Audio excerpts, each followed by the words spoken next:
अस्सलाम वालेकुम नाजरीन, आपको आज की सबसे बड़ी और अहम ब्रेकिंग न्यूज से आगाह करते चले। महकमा मौसमियात के ईद के 3 दिनों के लिए इंतहाई बड़ी खबर सुना दी है। मैं आपको मुकम्मल तफसील के साथ आगाह करता हूँ। ईद के 3 दिन मौसम कैसा रहेगा, इंतहाई बड़ी खबर महकमा मौसमियात ने शेयर कर दी है।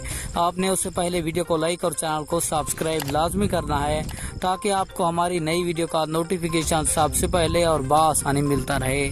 तो आपका कीमती वक्त ज़ाया किए बगैर बढ़ते हैं वीडियो की जानिब। आपको बताते चलें, तफसीलात के मुताबिक महकमा मौसमियात की ताज़ा तरीन रिपोर्ट इस वक्त कराची में जो कि सपेल है बारिशी, वो इंतहाई कमज़ोर पड़ गए। अब 10 जुलाई को यानी कि ईद उल अज़हा वाले दिन बारिश कराची में इंतहाई कम होगी।